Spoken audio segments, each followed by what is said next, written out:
She's a best-selling author and life coach, obsessed with helping women to silence their insecurities, build healthy boundaries, and fearlessly pursue the life and career of their dreams. Join her as she provides you with strategies and real-life tips to create your best life. Welcome to Fearless Fridays with Marianne. Hello, everyone, and welcome back to another episode of Meet the Authors. Today, I have an amazing woman with us, and she is a Rochester native. And let's just jump right in and get to know her. Hello, how are you? I'm doing great. How are you? Good. Thank you. So let's just get started. Introduce yourself. Tell us who you are and a little bit about yourself. Okay, well, my name is Elisa de Jesus. I am from Puerto Rico, but I've been in Rochester for 39 years. It will be very soon. Next month will be 39 years. So this is home. And a little bit about me. I'm employed. I am in the non-for-profit sector. I've been there for many years. Directing programs for families, individuals, children. And in the last years, my role has changed within the organization, and I'm in charge of health literacy and language services. That came about because 2 years prior to that, I was involved doing a lot of work with organizations in the area of cultural competence, diversity, equity, inclusion. So in my role, I also do some consulting with organizations about DEI, and I'm married, no children. I'm Protestant Christian. And that's a little bit about me, I guess. Awesome. Beautiful. So how will you describe yourself in one word? In one word, open-minded. I like that. What would you say has been your biggest failure, and what did you learn from it? Oh, yes. My biggest failure that I think about, often was that I didn't finish my master's in social work. I went to the University of Puerto Rico for my bachelor's for a year and a half of the master's in social work. Then I came to Rochester, New York. Then I met, my husband. And when I went back, I was working full-time and doing the second year of my master's in social work, part-time. And everything, developed very fast in terms of my relationship with my fiancé, and we got married within a year. So I moved here without completing my master's in social work. So that was a mistake. Although maybe the mistake was that I started working in Puerto Rico without having finished my master's. Maybe if I would not have started to work, where I worked 5 years there also as a director of a center for older, people, maybe I could have, finished my master's, come here with a master's. But anyways, that was a mistake. I think it asked for a failure. So I failed to finish that master's. But it was a decision that I then regretted. Nonetheless, I kept going. And eventually I completed a master's here in the University of Rochester in marriage and family therapy. So something that I wanted to do, change career or, program a little bit, but it's still related, and I'm accomplished, I feel good. That's beautiful. And it's amazing that you still did it. Not the same field, but kind of like the same industry. So that's awesome. Yes, indeed. Yep. If you could give your 18-year-old self a piece of advice, what advice would that be? Okay, my 18-year-old self-advice. That's hard. It's very hard.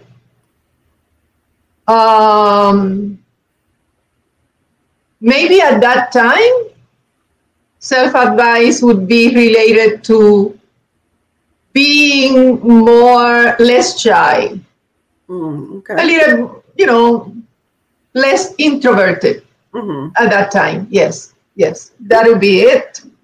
Okay. What is your favorite self-care practice? My favorite self-care practice is like spending time doing nothing. Like, I'm not thinking about work. I'm not doing something about work. I'm just relaxing, sitting inside of the house if it's the winter, like in my family room. If it's outside, then if it's good outside, like spring, summer that we're getting to have right now, then it's outside, enjoying, tranquil time. It's that. Maybe I have a book in my hands, or just relaxing. And that's so good though, because a lot of times people, especially women, think that if they're not doing something, that they're lazy or, something like that. And you just need that time to just like wind down and relax and let your creativity happen. Because sometimes when you're in that quietness, you get ideas of things that, you can do in your business, in your home, in your career. So that's good time. Exactly. And it's interesting that you mentioned that sometimes some women think, oh, you're lazy if you are kind of, sitting, relaxing. It comes to my mind. It comes to my mind, Elisa, are you being lazy? But then I change that thought and I say, no, you're not being lazy. Look, everything else that you have accomplished and all the other things that you have in plan. No, you're not lazy. You're taking time. Yeah. Yeah, that's awesome. And that you're able to recognize that voice and you're able to say, no, like shut it down and reinforce the things that you have accomplished. So that's awesome. If money was not a factor, what would you do with your time? Oh, if money would not be a factor, with my time, I would do two things. One is very selfish. One is travel. That's beautiful. I would travel. I've gone some places, but there's so many other more places to go. And then I would volunteer.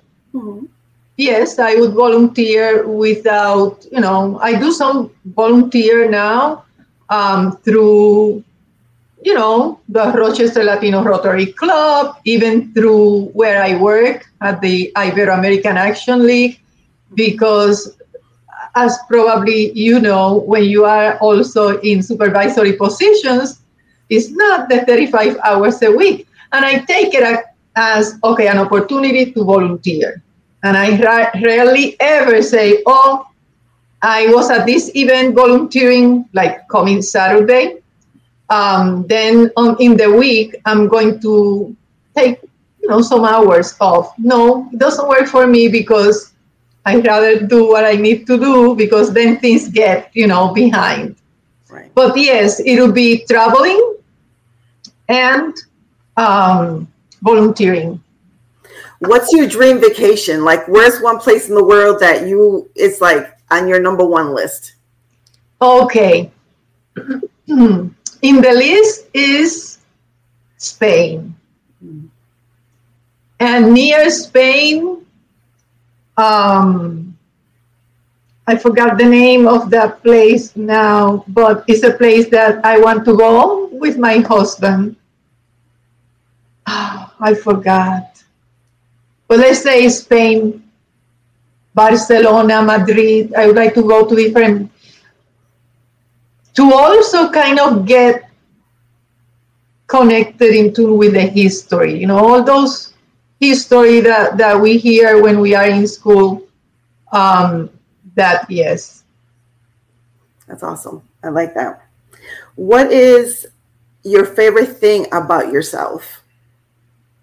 Well, my favorite thing about myself is that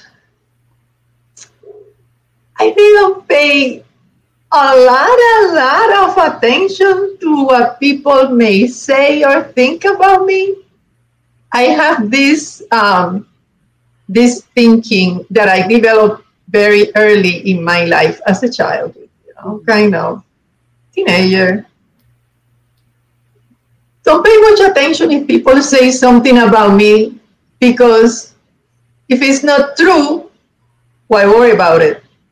If it is true, then it is true. And if it's something that you need to change, then look and see if you need to change it or correct or something like that.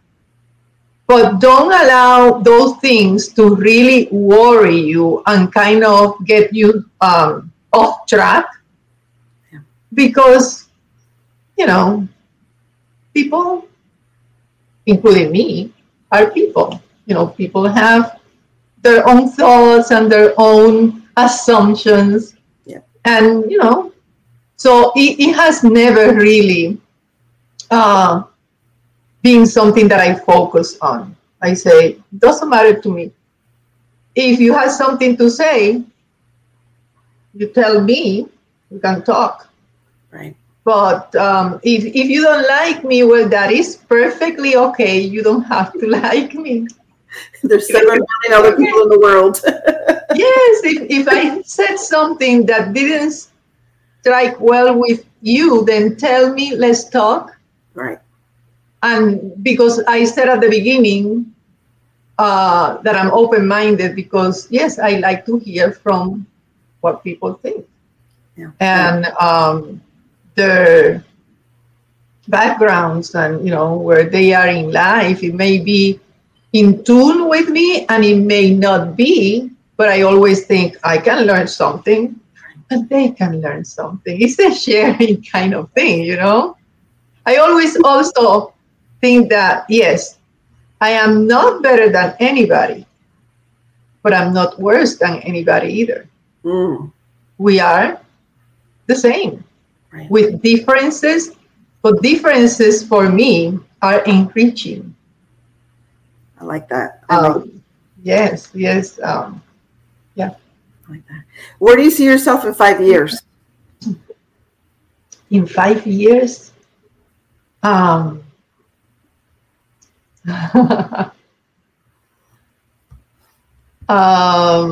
Doing something different than what I do right now.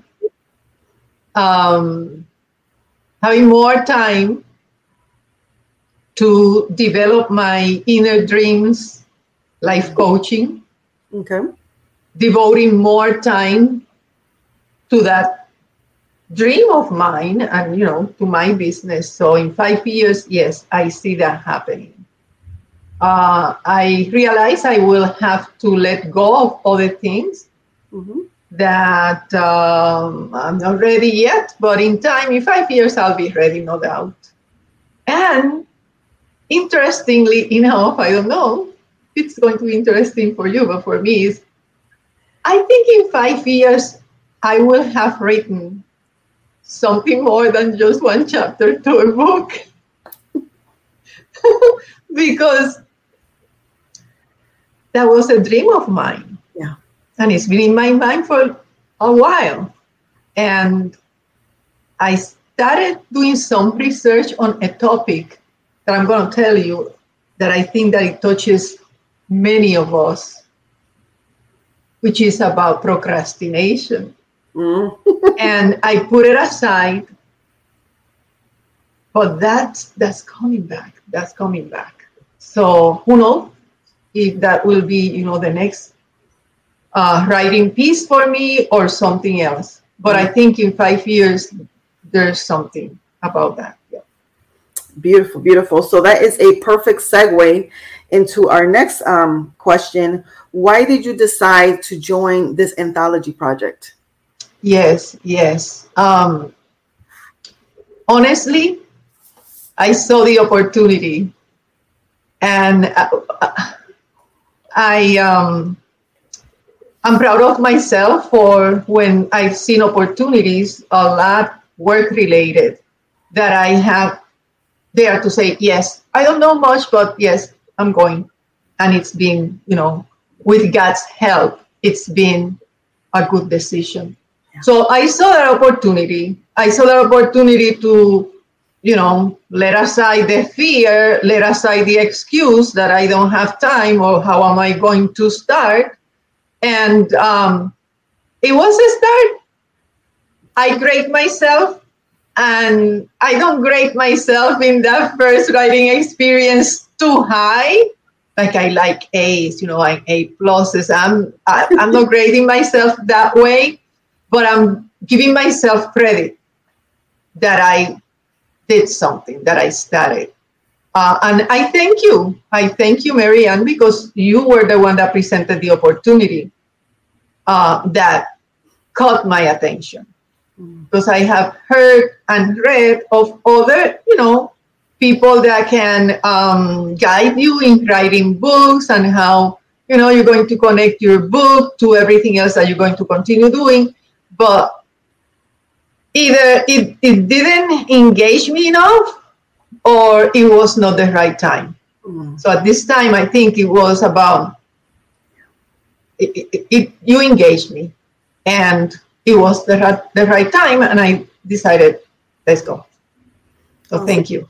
Oh, you're very welcome. Yeah, and anthologies are fun. I think they're fun because you're only committed to that one chapter. You don't have to worry about the editing. You don't have to worry about anything else. I've done like 8 of them, with other visionaries, so being the visionary for this first one, it's a lot of work.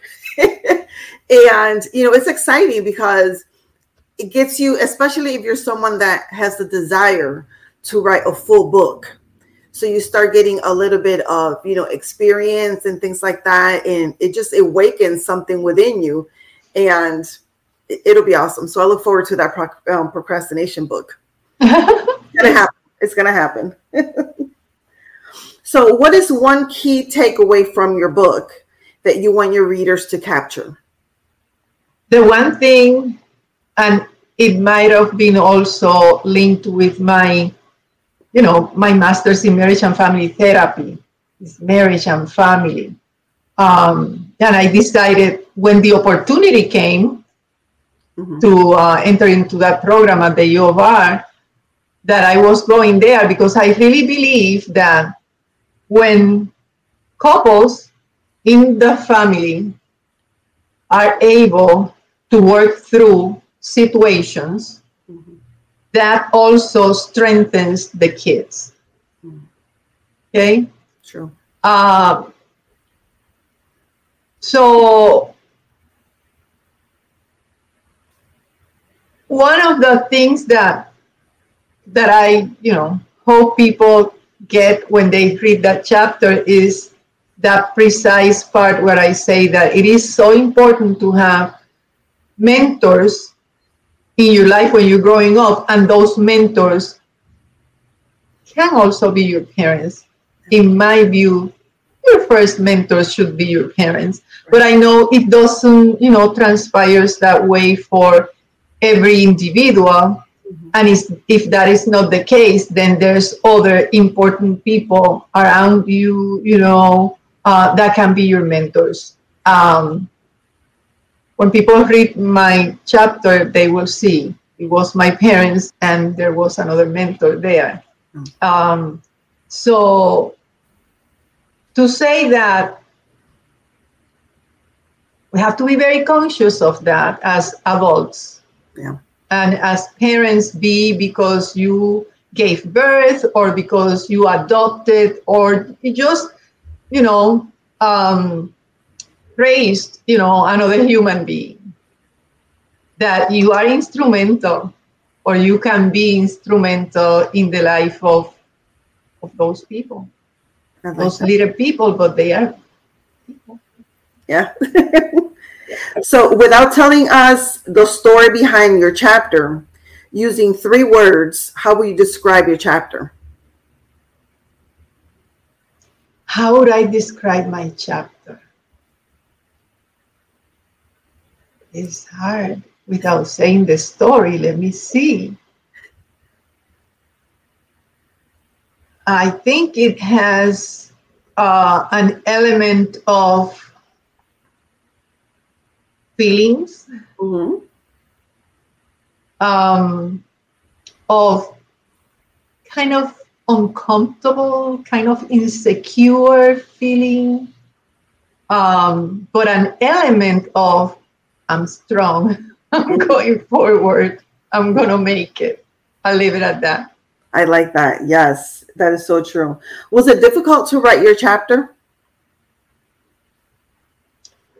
It was, I'm going to say, not difficult. It was not easy. Mm-hmm. It was so. Okay. And I tell you, it was the moment that I said, okay, today you're sitting and you start writing. Then everything went uneventful, I say. It wasn't that painful. But the before, oh, I know I have to do this. Right. I want to do this. But how am I going to start? That kind of thing. Yeah, that's awesome. So, me being the fearless living coach, self-care, celebrating oneself is very important to me. So that's one of the things that I always talk to my clients about. So how do you plan on celebrating this huge accomplishment when the book comes out? And that is interesting too, because one of the things in my website, Your Inner Dreams Life Coaching, is about celebrating. That's one of the things, because we have to celebrate. Right. So how am I going to celebrate? Well, in my mind, it's like I want to invite a number of people, friends, and present the fact that, hey, I'm in that book. So that's what's in my mind. So have like a little book signing. Maybe a book signing, yes. I've been thinking, where would I do? Mm-hmm. You have a couple of months to think about it. So you mentioned that you are also a coach, Your inner dreams. Your inner dreams. So talk to us a little bit more about that. Okay.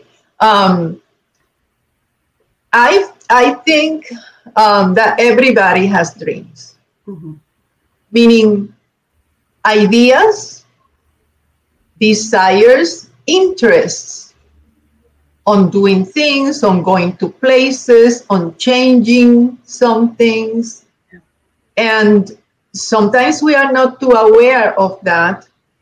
And many times, if we are aware, we keep postponing it. And sometimes we really don't achieve what we would like to achieve.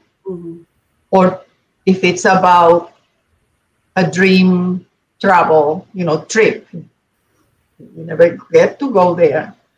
And I can be of assistance to people to come in tune with what that is, come and look at you, come and see that, yes, you have potential, that you can achieve things, that it's a matter of, let's look at what it is, let's look at what the obstacles, if there are any obstacles, and most of the time the obstacle is ourselves. Right. And let's plan and take things in little chunks, and let's see how you, accomplish that dream, how you flourish. In the meantime, you may change your dream. Say, no, it's not that, it's this other thing.